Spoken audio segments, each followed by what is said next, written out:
Good morning, folks. How are you doing? Listen, glad to have you here. This is your cryptocurrency report for the last day of July, Tuesday, July 31st, 2018. And listen, we're right in the middle of a little price drop in Bitcoin. Now, there's a lot of people out there who are going to get discouraged. They've seen quite a few price drops now. But you have to realize what cryptocurrency is doing right now. It's come down off of a huge high. A lot of people called it a bubble. It was not really a bubble as such. It was a massive rally in the price, but it wasn't a bubble. But now it has the overpriced. It was a bit overpriced. Well, we could call it possibly bubble territory, perhaps. But it did come back down again, and now what it's doing is it's come back down, and it's in a bottoming process. All markets do this. Silver and gold is doing this right now, but they're taking a lot longer to do it. Cryptocurrency is sped up.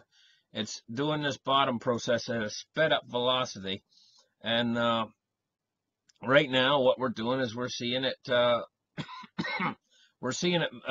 to find new levels down. We're seeing weak hands dumping the cryptocurrencies out, and we're seeing other buyers coming in at lower prices, and it's flushing. It's a flushing action that's working through the cryptocurrency market.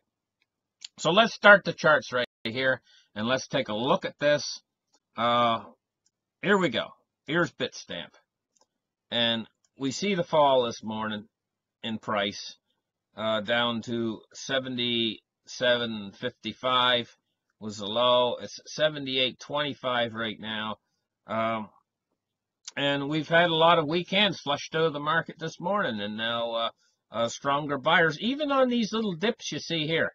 Like you see a little dip here, and then it goes back up. Those are weak hands dumping and stronger hands buying. Weak hands dumping, stronger hands buying. Weak hands dumping, stronger hands buying, all the way through.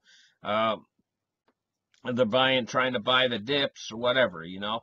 And some of these guys that buy during these dips are going to not get rid of those Bitcoins. They're not going to let them go. Other guys are computer bots are selling and everything. There's all kinds of different things going on here. But ultimately what's happening is, if we take a look at the bigger picture, go out to the 12-hour, we're taking a look at the bigger picture overall. We see a very typical looking market. And what we're seeing is a market that's doing what markets always do. There's a lot of excitement leading up into this great high of $19,666. And some people bought in here at $18,000, $19,000, and they've seen quite a large depreciation in the value of their money because they bought in at the wrong time.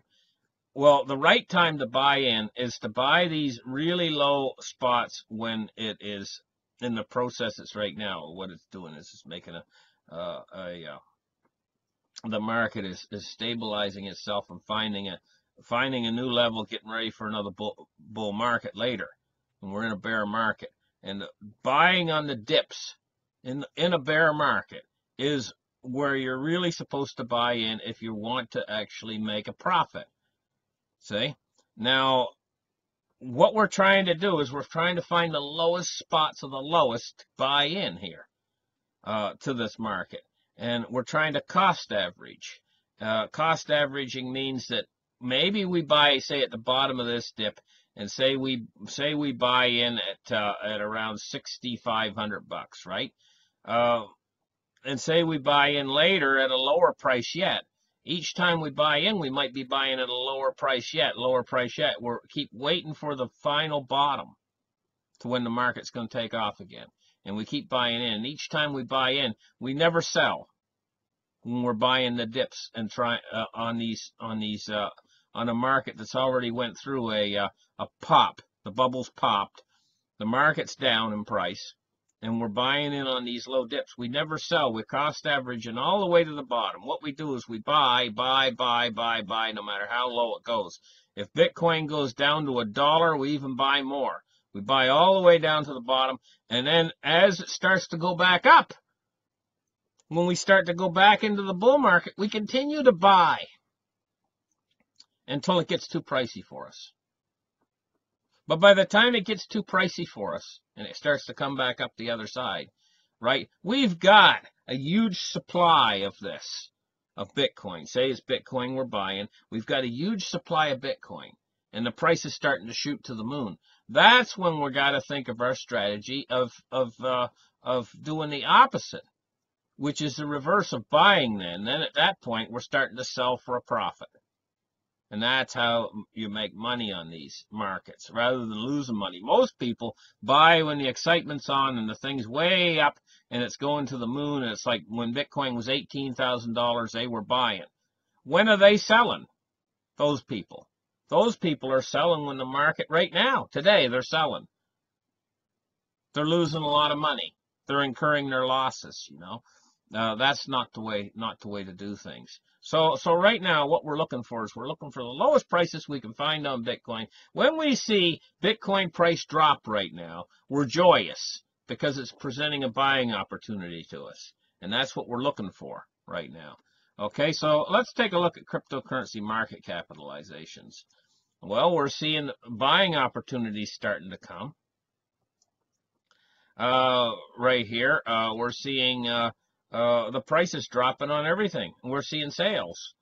Just pretend you're a woman and you're going to a white sale, you know, and you're going to buy bed sheets and you're going to buy linens and everything else. And the lower price goes, the more happy you are.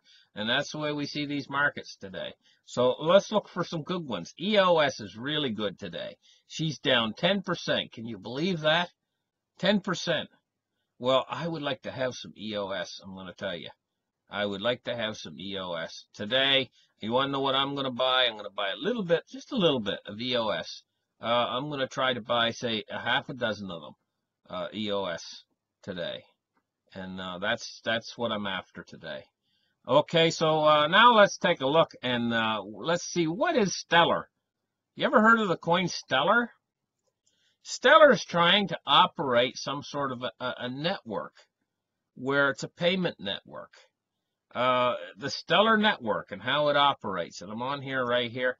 It says that you're going to be able to send euro to friends using US dollars on the Stellar network. Now it says, let's explain how and exactly how the Stellar network works. Now, Stellar is a coin. I think it's in 6th place. It's quite one of the big top coins right now. And a lot of people are excited about Stellar.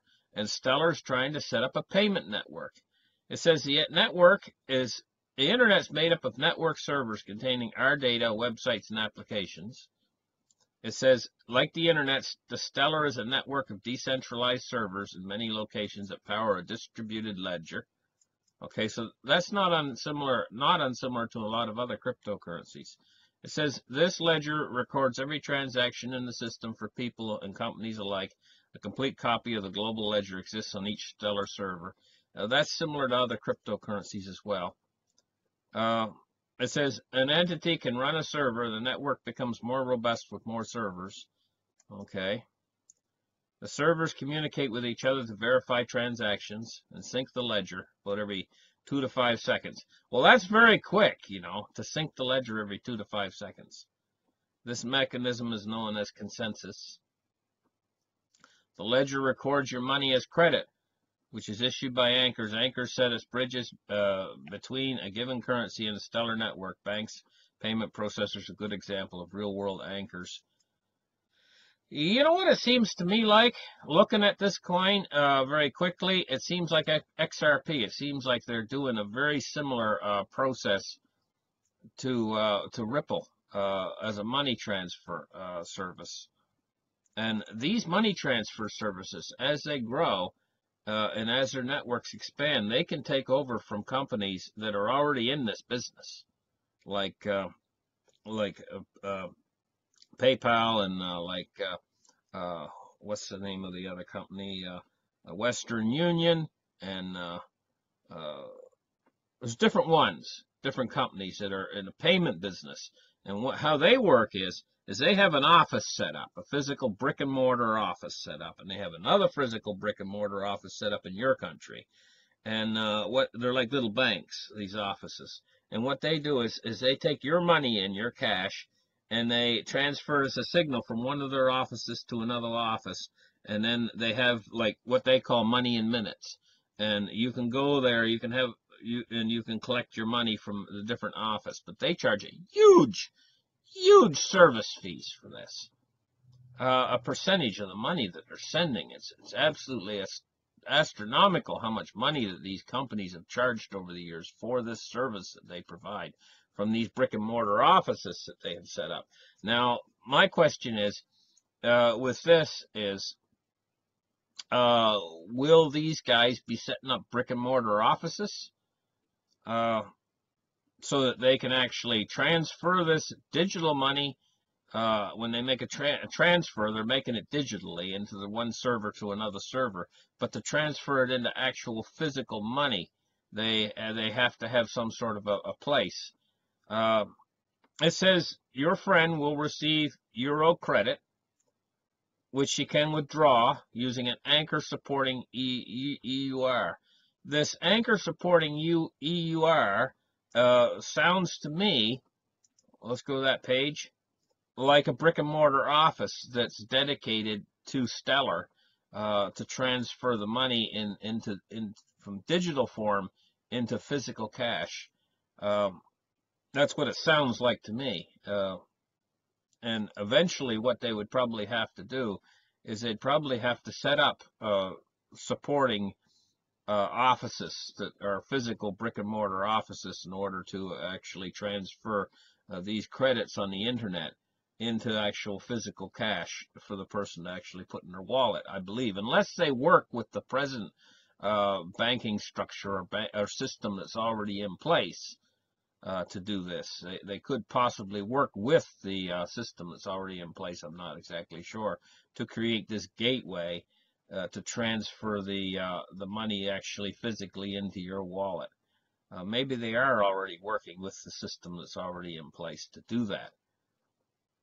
To transfer the credit into the actual euro currency to transfer into your wallet through what they call a gateway, this anchor supporting EUR, or this gateway. Maybe they're using the physical system that's already in place for this, in which case companies like Western Union would hate this. They would hate this because this would be robbing business away from them. So listen, thank you guys for listening to this episode of the Delta Report cryptocurrencies, and we'll catch you again tomorrow. Bye-bye.